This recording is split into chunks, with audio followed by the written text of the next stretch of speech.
दक्षाधरध्वंसविधान दक्षं दम्भुलितुल्यायत बाहुवृन्दम् आलोज्ज्वलं नेत्रहुताशनेन भस्मीकृतारिं भजामि अभद्रम्।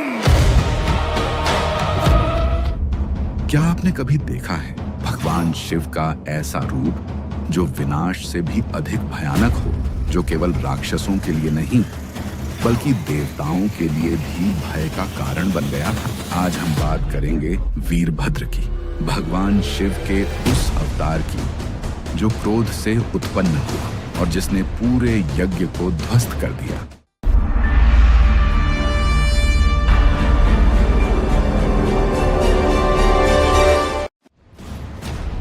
कहानी शुरू होती है दक्ष प्रजापति से, जो भगवान ब्रह्मा के पुत्र थे।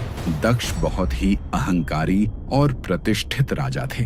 उनकी पुत्री सती भगवान शिव से विवाह करना चाहती थी, लेकिन दक्ष को यह विवाह पसंद नहीं था। उन्हें लगता था कि कैलाश पर्वत पर रहने वाले राख से लिपटे भूत प्रेतों से घिरे शिव उनकी पुत्री के योग्य नहीं है। फिर भी सती ने भगवान शिव को पति के रूप में स्वीकार किया। शिव और सती का प्रेम असीम था, सरल, पवित्र और अटूट। समय बीतता गया। एक दिन दक्ष ने एक विशाल महायज्ञ आयोजित किया, जिसमें सभी देवताओं को आमंत्रित किया गया, परंतु भगवान शिव और सती को नहीं। जब सती को यह पता चला तो उनका हृदय टूट गया। उन्होंने सोचा, तो दक्ष की पुत्री हूँ, मुझे वहाँ जाने का अधिकार है। भगवान शिव ने उन्हें रोका, कहा, जहाँ अपमान हो वहाँ जाना आत्मा के लिए विष है। लेकिन सती अपने पिता के प्रेम और अहंकार के बीच फंस गई और अंततः यज्ञ में पहुंच गई। जब सती यज्ञ स्थल पहुंची तो उन्होंने देखा कि वहां कोई भी भगवान शिव का नाम तक नहीं ले रहा था। दक्ष ने उनकी ओर देखा और अपमानजनक स्वर में कहा, तुम्हारा पति तो भस्म से लिपटा एक योगी है, देवताओं के बीच उसका कोई स्थान नहीं। सती का हृदय जल उठा। वो बोली, जिस शरीर से मैं तुम्हारी पुत्री कहलाती हूँ, आज उसी शरीर को त्यागती हूँ। और अग्निकुंड में कूदकर उन्होंने अपने प्राण त्याग दिए।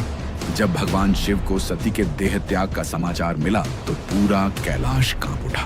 उनकी आंखों से आंसू नहीं, अग्नि की लपटें निकलने लगी। उन्होंने अपनी जटाओं को खोला और जमीन पर मारा। उसी क्षण उनके क्रोध से उत्पन्न हुआ एक भयानक योद्धा वीरभद्र।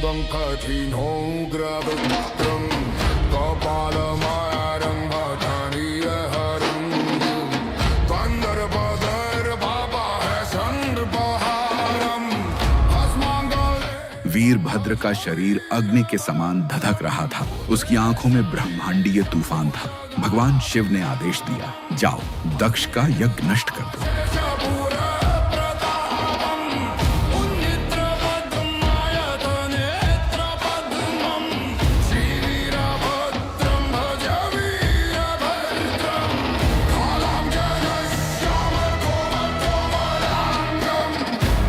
दक्ष ने वीरभद्र को रोकने के लिए अपनी सेना भेजी, परंतु वीरभद्र जहां से भी गुजरते वह अपने पीछे एक भयानक दृश्य छोड़ जाते।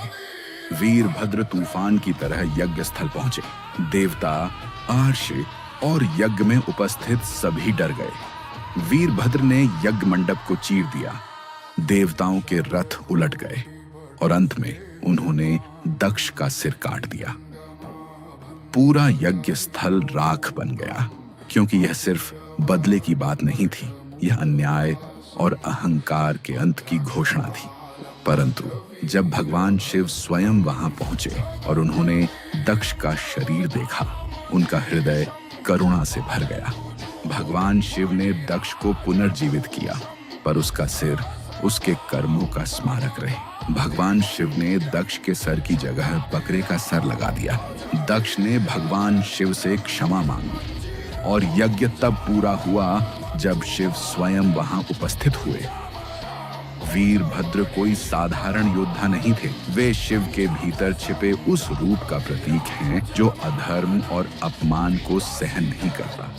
वीरभद्र आज भी शक्ति, निष्ठा और धर्म के प्रतीक माने जाते हैं। वे केवल विनाश नहीं बल्कि न्याय का पुनर्स्थापन है और उनका अस्तित्व यह याद दिलाता है भगवान शिव शांत है, लेकिन जब अधर्म बढ़ता है तो वही शांति वीरभद्र बन जाती है।